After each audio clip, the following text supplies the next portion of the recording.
Hi, welcome to Next Normal Show this week. I'm very happy to have Nati here as our special guest today, and we will talk about this interesting move going from digital to physical retail and vice versa. And we'll also touch marketplaces. And we started from down under, but looking all over the world. And I'm very happy to have you here and discuss for the next half an hour. And I hand over to you. You can give a short intro. Who am I talking to today? Out of Cyprus. So he is having sunshine behind himself. Very happy to get some sunshine here in rainy Germany.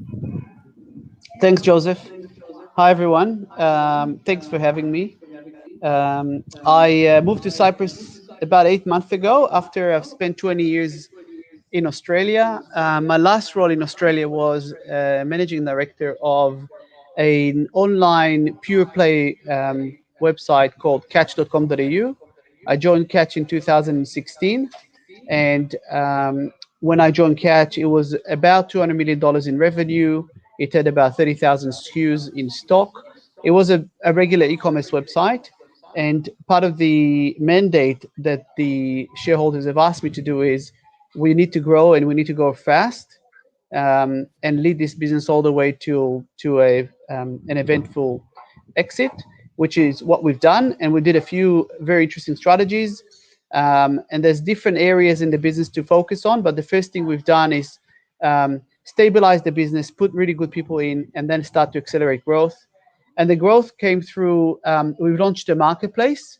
So essentially, when you think about growing your e-commerce website and your e-commerce business, there's several ways of doing it. But one of the main ways is to grow your assortment and grow your range.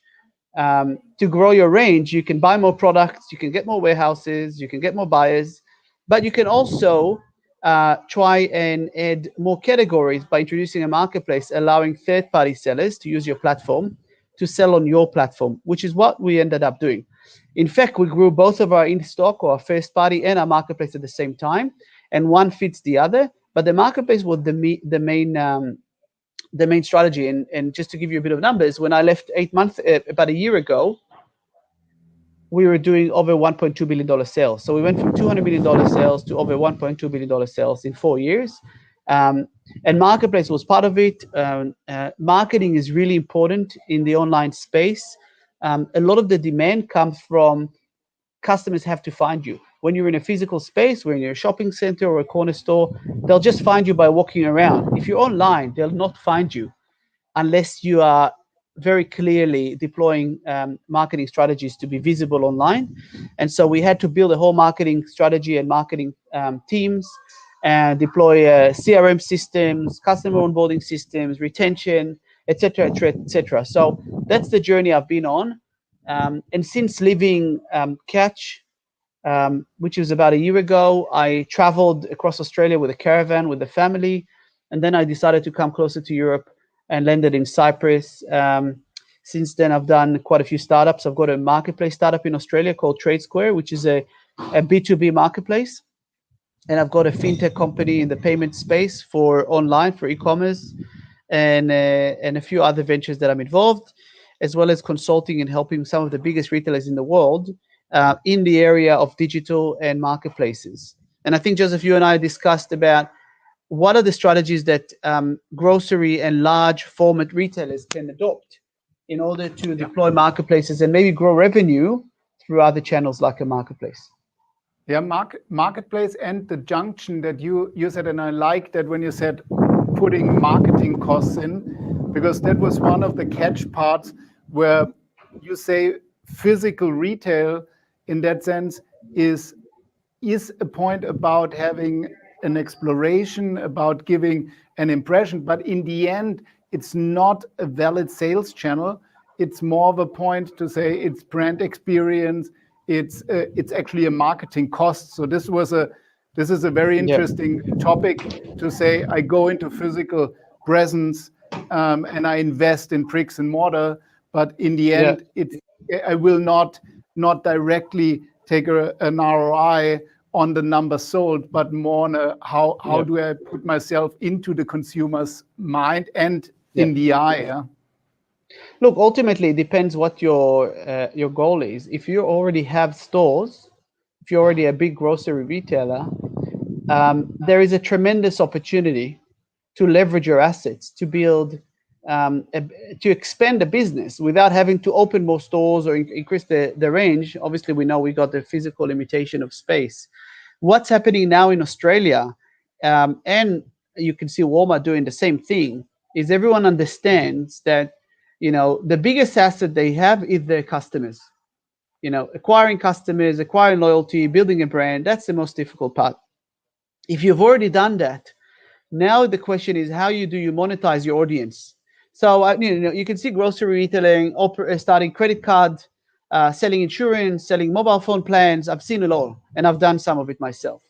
Um, the next frontier is, I think, thinking about your customer and the experience you give them. What else can you sell them using a dropship / marketplace technology?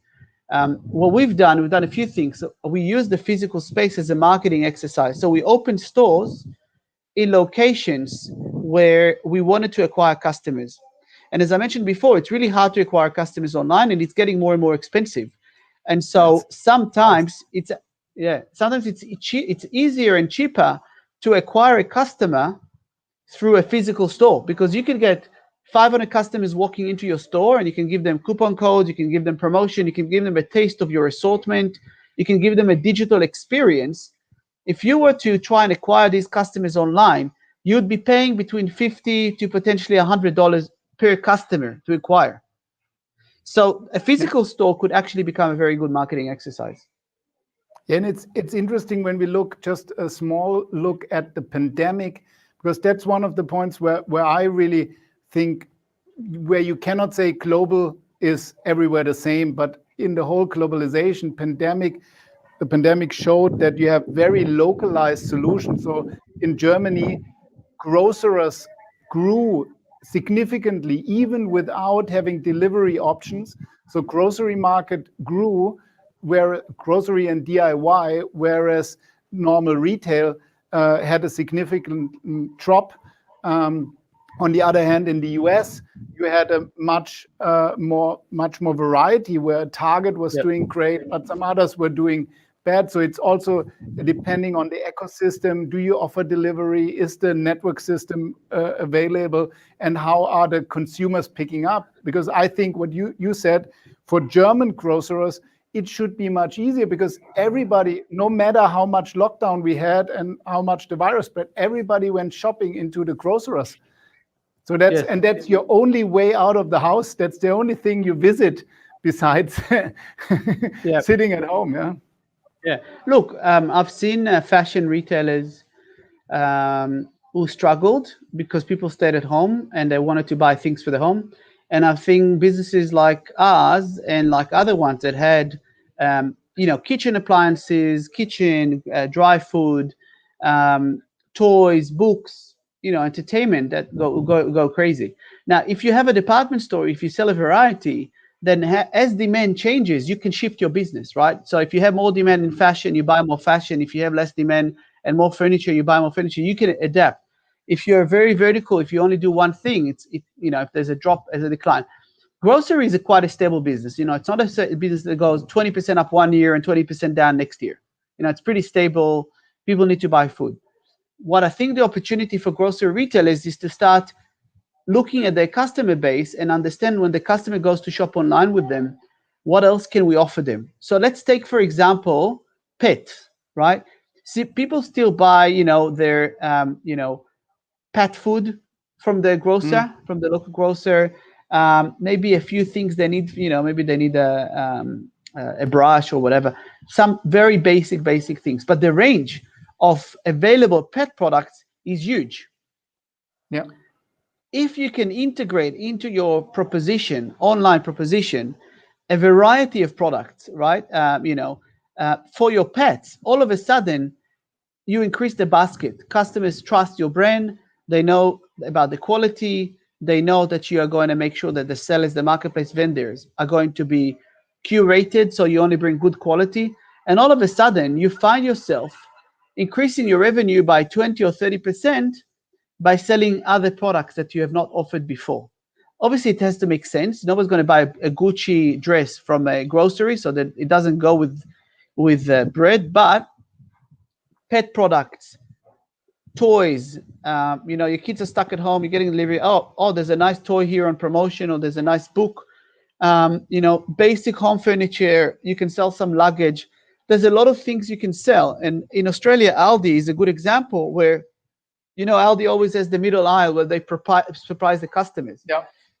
You could do that in your own business through a marketplace, but not have it on 1 week, every week something else. You can have it all year round, and partner with businesses that understand the value of your customers, and they're going to make sure they provide the right proposition from a product range, from a pricing point of view, and from a service point of view.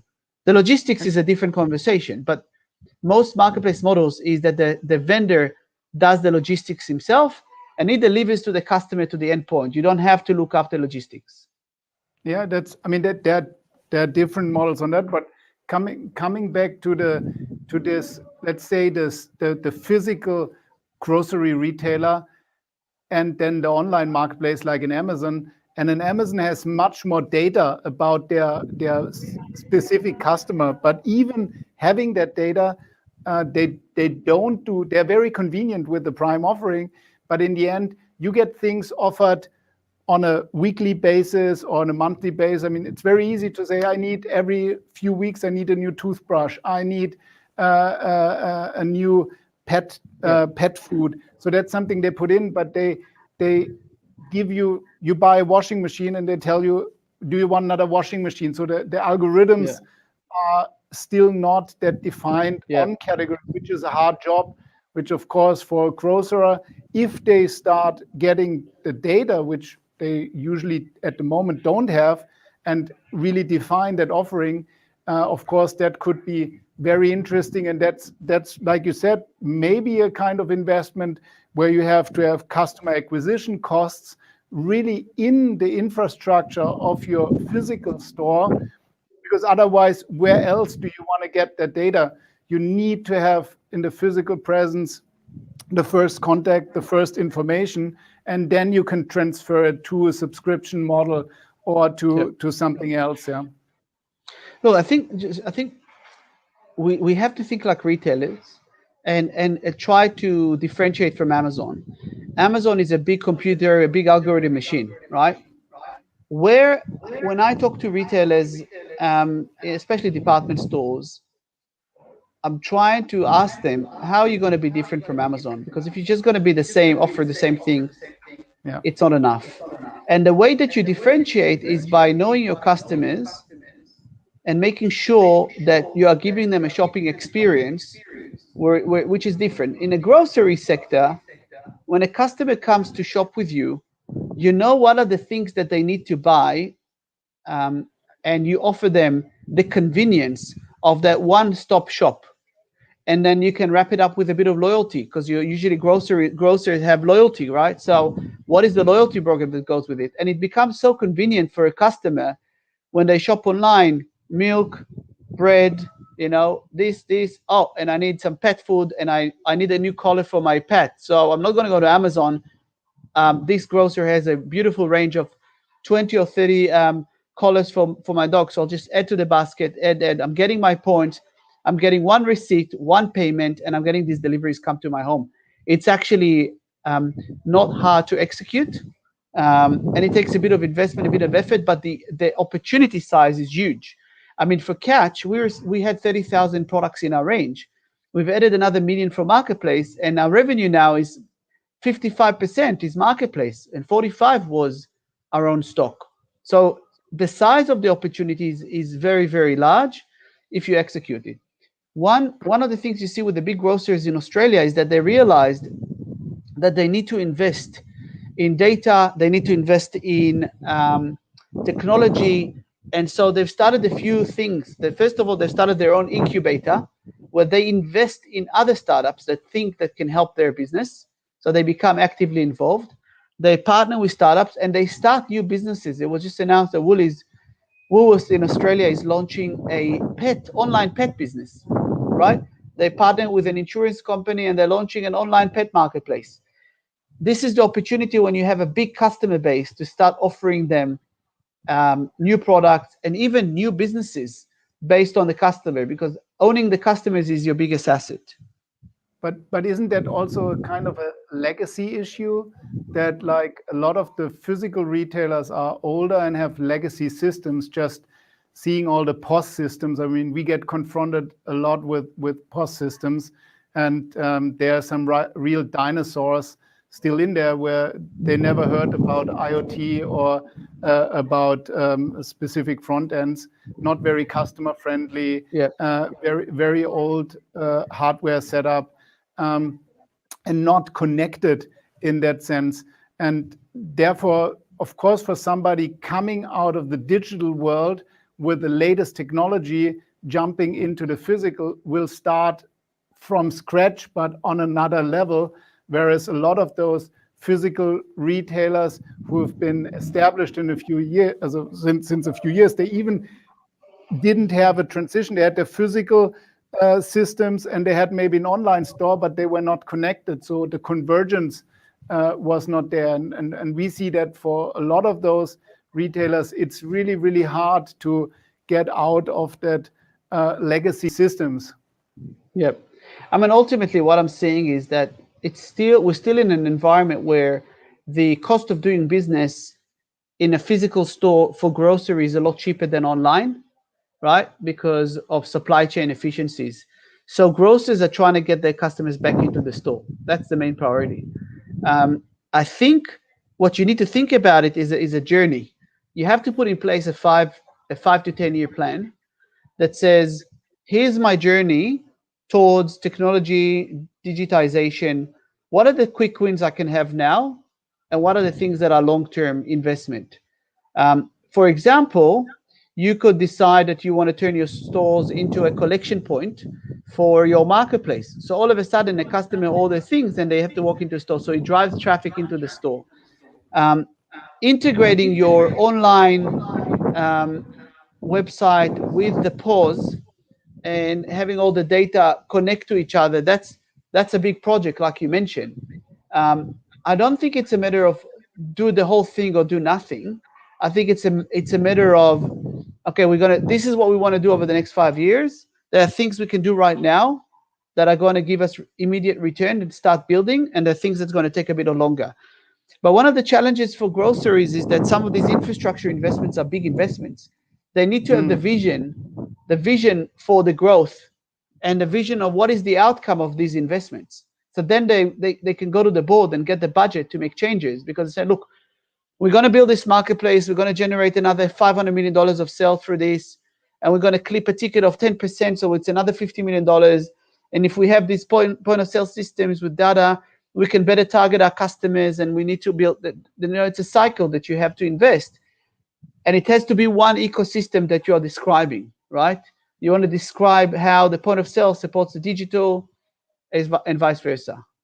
Yeah, it's actually interesting. Exactly on that, we had in a talk a few weeks ago. We had the leader of Media Saturn, a German electronic retailer, and like many others.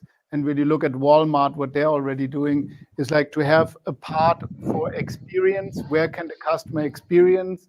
And where can they have just efficiency? So to really say, what is the specific journey? What kind of services? Do I just want to have a click and collect? Do I want to have something where I can still taste and look at goods? Do I want to have something for fresh deliveries of fresh food? Or products? And that's the few channels and a few solutions you probably have to have in parallel, which again is interesting, that before you had one concept, and this was what was rolled out over several stores, and now you have in that same footprint need to do 3 or 4 different concepts with a different infrastructure, with a different approach, and also different targets for the specific customer journey. Yeah. No, that's look, the world is going to become more demanding, more complicated, right? Different experiences for different customers. I mean, you can imagine how the future is going to be with customers. You can see what Amazon's doing from in terms of the self checkouts and the ability to just walk in, walk out. And retailers will at some point will have to catch up. But sometimes you have to differentiate on different levels. And so one of the things you can differentiate on is your level of service or your assortment or your price. And you really need to understand what is your point of difference and how you're going to do that better than your competitors. And I think one of the things about Amazon, it's a very mechanical type experience, right?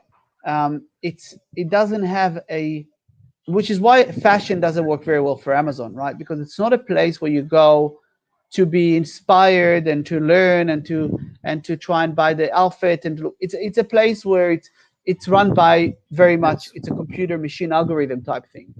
And so I Very, think very I think streamlined, very yeah. So streamlined. correct. So you need to try and create within your own business that special experience that differentiates you, that customers love shopping with you, and the technology is an enabler of that experience, right? Mm. It's not the goal; it's the tool that allows you to achieve what you're trying to achieve. Um, and so some retailers are very much behind because they can't stay on their brand. If the brand requires you to know the customer, to offer a customer's experience, you need to invest in the technology that enables it, right? um, Yeah, if if your store is it's all about price and it's like a warehouse style and it's all in bulk and it's cheap, then the technology is a different deployment that you need to provide. But when you start talking about online, people have an expectation that you've saved the yeah, credit card details, that it's a quick checkout, that you know who they are, that the marketing, the communication is meant for them, that you're not sending them baby food promotion when they don't have babies, right? That's the type of things you need to know. Or you're yeah, sending them dog food and they don't have any pets, or they have a cat, you know? yeah, yeah. That's a very very valid point, and especially also the differentiation. Like you said, the one is algorithm focused, and the other one is, if you think about services, technology cannot be the savior. Technology is just a tool that you would implement, but in the end, it's about the concept. If technology helps, that you can use your employees better to give services and to have a, Yep. a personal yeah, talk in some instances on allergies, on something else. It's different if somebody tells you something or if you Yep. just look at it on the screen. And that's probably the biggest shift, to see what are future, let's say, skill sets needed on the floor, which kind of labels or what kind of technology labels would you use, because you don't want to be faceless. I also don't think, like you said, building your brand, maybe for a discounter, it makes sense that nobody's in the floor anymore and it's all electronic shelf labels, it's all refilled Yep. automatically and you do the checkout. But for some brands which want to offer and have a face and have a personal experience, you will need to have people there. Otherwise, you have no differentiation on Yep. that sense. Yeah. And maybe coming back to the marketplace side, I and you were one of the first. I mean, this was a very early step which you did back in Australia. But now marketplaces are in everybody's let's say jargon, are pretty on Yes. vogue in that side. But how do you see that rolling out? Will it be more and more national marketplaces? Will it be, let's say, the rise of more national players, because you talk about fulfillment, you talk about special needs, or is it still a global point, or is that an opportunity for many national players to establish themselves?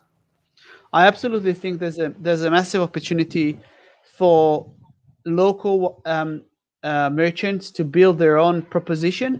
It's not going to be an Amazon. It's not going to be the everything store where you have everything.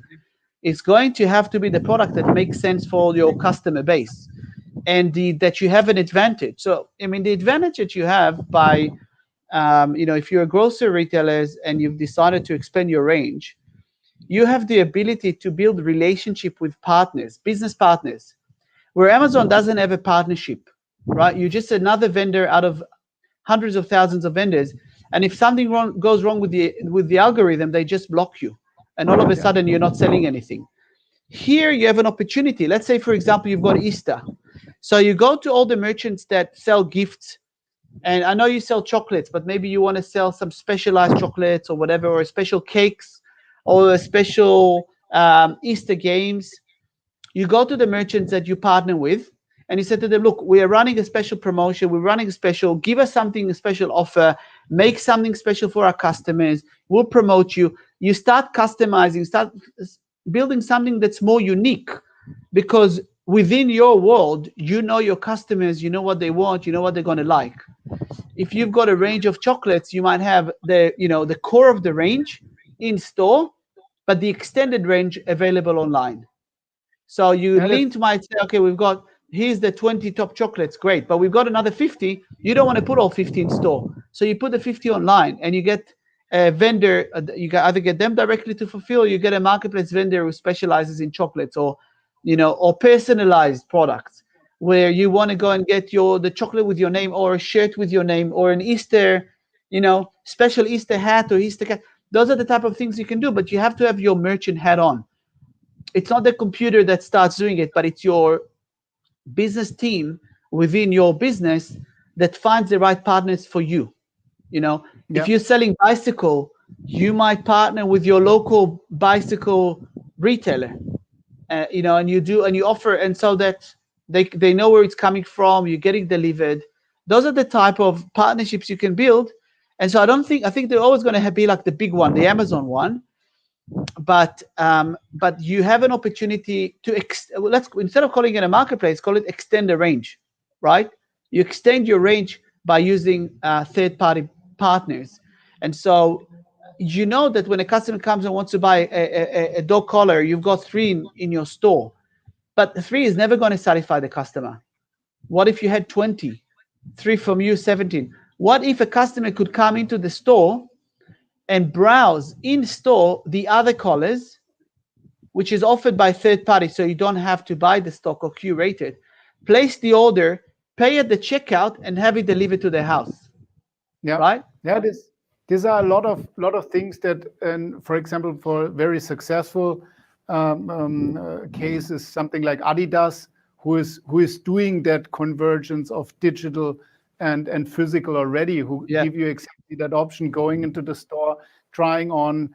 If you don't like it, do an endless aisle. Either you do it on your phone or you curate it on a kiosk there, and that's something which works in that world quite well. But you're completely right. There are a lot of opportunities in that instance to have stock efficiency. So, the typical, if you say, hey, broaden your portfolio, the typical part would be, oh, I have to have more stock, or at least I need more space. If I do consignment, but I still need to store the stuff somewhere, do I have the space for that? How quickly is it available? And honestly, there are tons of products out there you don't want to carry. You don't even want to take with you because it's too heavy. I'm always amazed that grocers don't do more subscription model for potatoes or for certain parts which are just heavy. Dog food is a typical example. So that's a great opportunity there to converge that and use those tools. We did some projects, but so far actually not in a large scale to say you go into a store and just do subscriptions.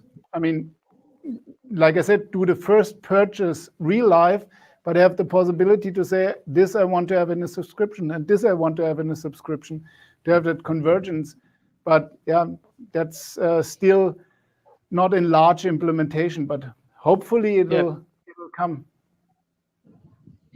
Yeah. Good. Do we have any? Are we going to take some questions as well, Joseph? Actually, there have been no questions. We have two people saying hi.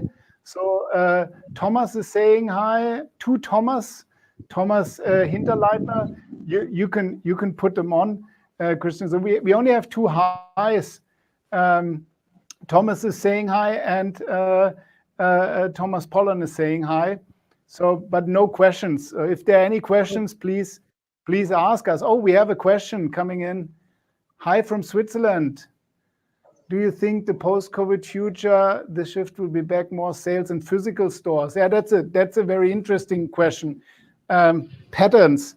I personally believe that there will be a large portion stuck online, but let's give it to Nati to give his point there.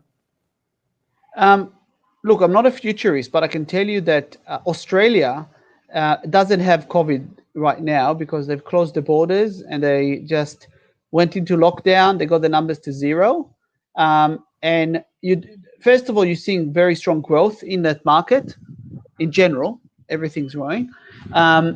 Online is come off a bit, but it hasn't come off to pre-COVID numbers. So I think people will go back into physical stores, but the shift to online, that number has stepped up and is going to stay there, because just a lot of people who never shopped on or didn't use online just realize how convenient it is. So now it's become a convenience, not a safety, or because it's not available. So it's shifted a lot of people to buy online. But I still believe that there is a future in bricks and mortar, but there's no future of running very big networks. The future is being very strategic about where you place your stores and how you build an ecosystem of online and stores together. So that's my view. Obviously, grocery is slightly different, and I think grocery will always remain strong in store. Unless, look, I'll give you an example. In Australia, my wife used to buy everything online because it was very convenient. But here in Cyprus, they don't have the digital offering, the level of quality, the functionality. So she's forced to go back into the store because the online is just not good enough. When the online becomes better, I think she will go back to buying more online because it's just more convenient for her.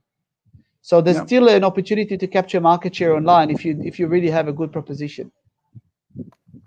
I think one more point, and that could also be an issue, is that many retailers had to be very agile, and they took out operations and they shifted from physical to online very quickly, and actually the solutions they provided are not cost efficient.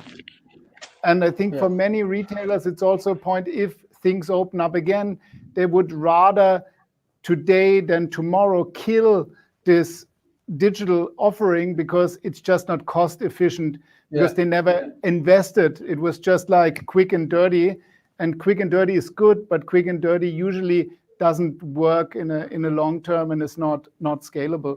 So that might also be an interesting thing to see how that develops. Yeah. Okay, no, I think so far no more questions.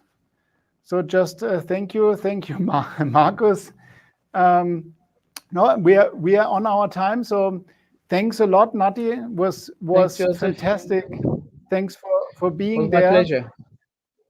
And hopefully see each other soon in real and live. Hopefully, when things open up. We are only a very short flight away. Yes. Okay. Okay. Thanks, everyone. Bye-bye. All the best. Bye-bye.